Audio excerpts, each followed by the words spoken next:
Bismillahirrahmanirrahim. Assalamualaikum warahmatullahi wabarakatuh. Saya Basuki Rahmat, pengajar pada Sekolah Tinggi Ilmu Administrasi STIA YPPT Prihatim Tasikmalaya. Pada kesempatan ini, saya akan menyampaikan deskripsi diri saya sebagai seorang staf pengajar, dosen di perguruan tinggi, yang sebagaimana kita maklumi bahwa kewajiban seorang dosen tidak hanya melakukan pengajaran di kelas, tapi juga dituntut untuk melaksanakan unsur tridharma yang lainnya. Dalam hal ini adalah penelitian dan pengabdian kepada masyarakat. Pada bidang penelitian ini, tentu saja saya mencoba untuk melakukan penelitian yang ada relevansinya dengan mata kuliah yang saya ampu. Itu pertama. Kemudian, yang kedua, tentu saja ini dikaitkan dengan fenomena yang terjadi di masyarakat terhadap masalah-masalah aktual dan masalah-masalah yang perlu pemecahan dan dijadikan sebagai bahan untuk penyusunan kebijakan, atau dengan kata lain sebagai policy brief.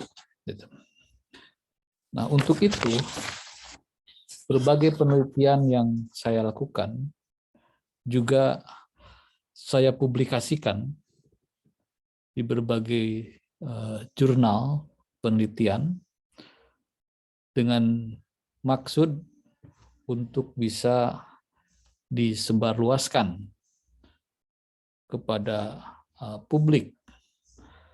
Dan tentu saja manfaatnya bagi saya adalah mendapat masukan, kritikan juga tentang bagaimana penelitian itu terus dikembangkan dengan memperhatikan aspek-aspek yang berhubungan dengan kualitas penelitian itu sendiri.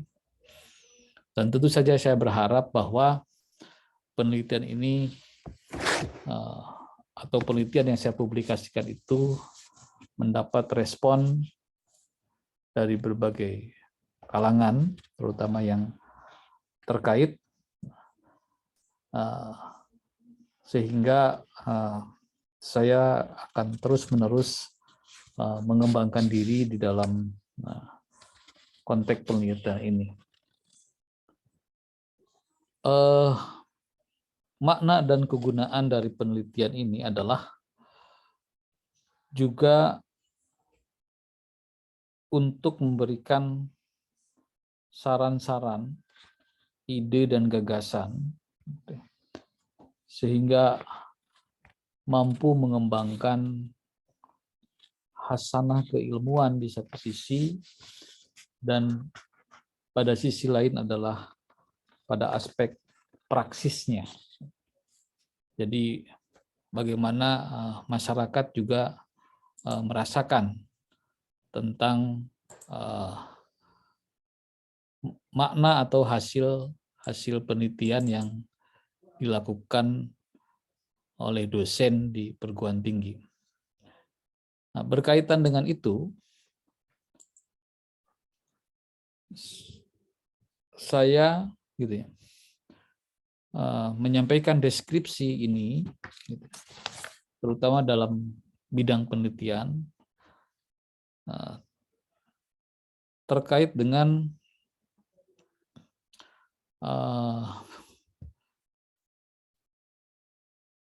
proses untuk sertifikasi dosen pada tahun 2022 ini. beberapa penelitian yang saya publikasikan antara lain adalah terkait dengan implementasi kebijakan Kampung KB oleh Dinas Kesehatan dan Pengendalian Penduduk Kabupaten Tasikmalaya. Ini diterbitkan oleh Jurnal Ilmiah Indonesia Cerdika pada tahun 2020. Nah, tentu saja gitu ya, ini menjadi unggulan dari penelitian saya, gitu ya. Dikarenakan karena memang di Kabupaten Tasikmalaya, gitu ya, dilihat dari data yang ada, angka pertumbuhan penduduk masih cukup tinggi, artinya di atas rata-rata kabupaten kota yang ada di Jawa Barat. Nah, tentu saja ada suatu kebijakan gitu, yang dikeluarkan oleh pemerintah yang namanya Kampung KB.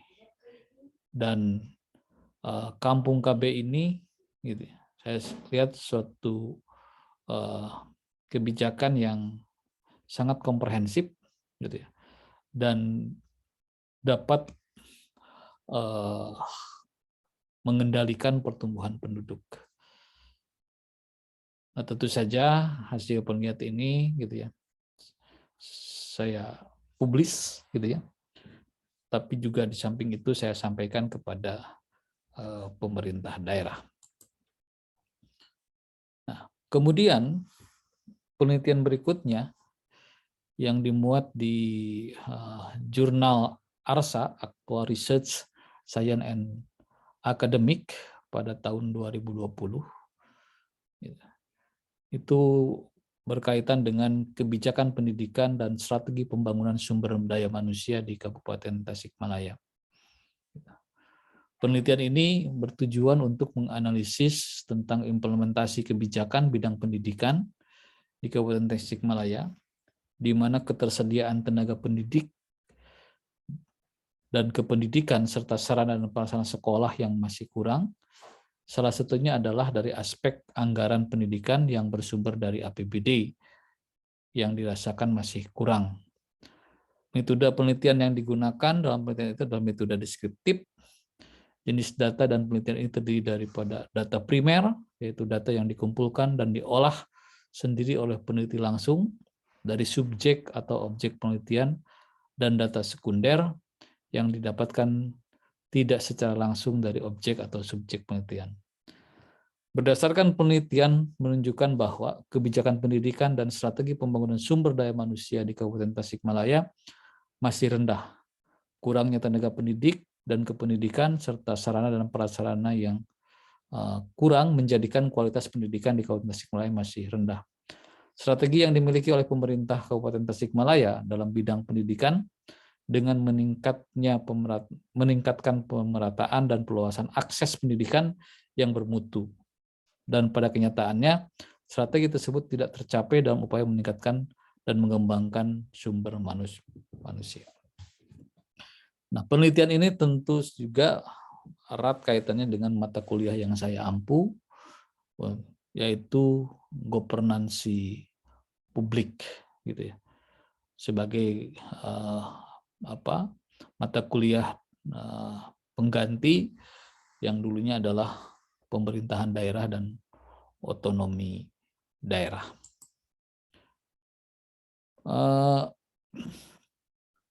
Penelitian berikutnya, gitu ya, yaitu tentang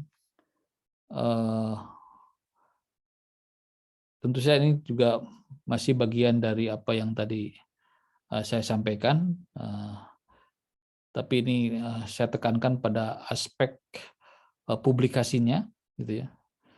Ini pembuktian bahwa penelitian-penelitian yang saya lakukan itu terpublikasi. Penelitian lain yang saya publikasikan itu adalah terkait dengan komunikasi politik DPRD dalam pembangunan di daerah, yang diterbitkan oleh Jurnal Administrasi dan Kebijakan Publik, JAK Publik gitu ya. Ini juga erat kaitannya dengan mata kuliah komunikasi organisasi yang juga saya ampu. Berikutnya adalah penelitian tentang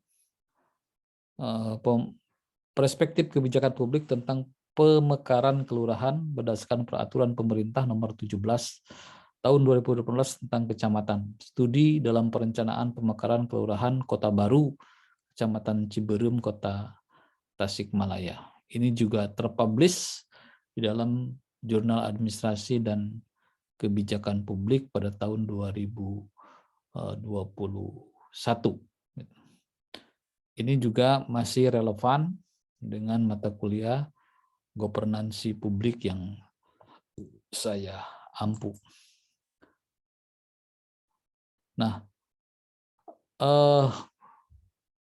penelitian ini memang dilaksanakan sebagai bentuk kerjasama dengan pemerintah daerah, dalam hal ini Kota Tasikmalaya, di mana pemerintah Kota Tasikmalaya memiliki kebijakan untuk melakukan pemekaran di beberapa kelurahan yang ada, dan tentu kami gitu ya, saya khususnya terlibat di dalam kajian gitu ya untuk pemekaran kelurahan Kersamena, Kecamatan Kabalu, Kota Tasikmalaya. Nah,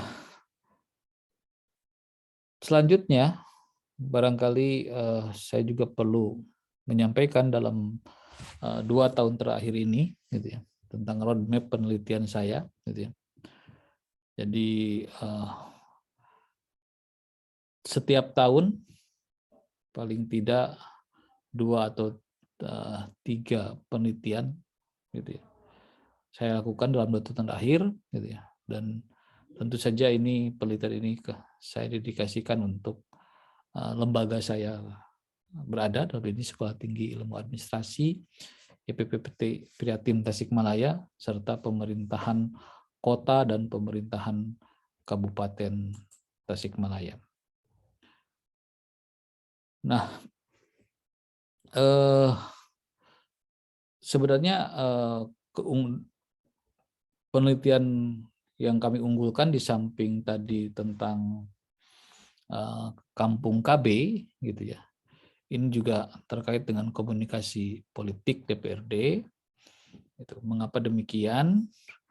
Karena kita melihat fenomena demokratisasi yang ada di daerah itu ditandai dengan seringnya berunjuk rasa di gedung DPRD gitu ya. Dan seolah-olah DPRD itu menjadi tempat favorit bagi para pengunjuk rasa gitu ya. Nah, tentu saja ini menarik untuk diteliti, bukan hanya sekedar bahwa DPRD itu adalah lembaga legislatif, tetapi juga sebagai organisasi gitu ya yang terlibat di dalam proses pengambilan kebijakan, khususnya yang terkait dengan pembangunan di daerah. Mengapa demikian? Karena gitu ya, DPRD memiliki hak budget, gitu ya, hak anggaran, di mana poin-poin di dalam anggaran pendapatan dan belanja daerah itu antara lain di dalamnya terkait dengan pembangunan daerah. Ini yang saya merasa bahwa ini penting untuk diketengahkan, gitu ya, untuk dijadikan bahan bagi para pihak tentang bagaimana DPRD ini berperan, gitu ya. Dan tentu saja peran strategis DPRD ini juga saya pandang sangat dinanti oleh masyarakat.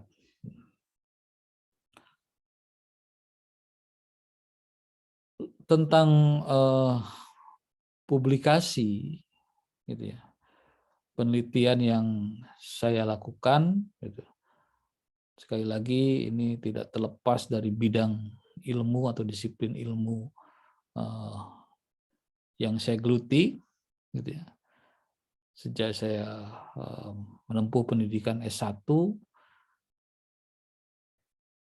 di Fakultas Ilmu Sosial dan Ilmu Politik Universitas Pajajaran, kemudian S2 dan studi doktoral saya S3 masih di dalam lingkup ilmu sosial dan ilmu administrasi publik. Nah, tentu saja publikasi pada jurnal-jurnal nasional terakreditasi yang telah disampaikan, khususnya penelitian yang bekerjasama dengan pemerintah, dalam hal ini pemerintah Kota Tasikmalaya, ini menjadi wujud atau bukti dari apa yang saya jalankan sebagai staf pengajar atau sebagai dosen dalam hal penelitian, juga tentu pengabdian kepada masyarakat. Barangkali itu yang bisa saya sampaikan sebagai deskripsi diri saya dalam hal penelitian. Mudah-mudahan ini bisa bermanfaat. Terima kasih. Wabillahi taufiq wal hidayah. Wassalamualaikum warahmatullahi wabarakatuh. Terima kasih.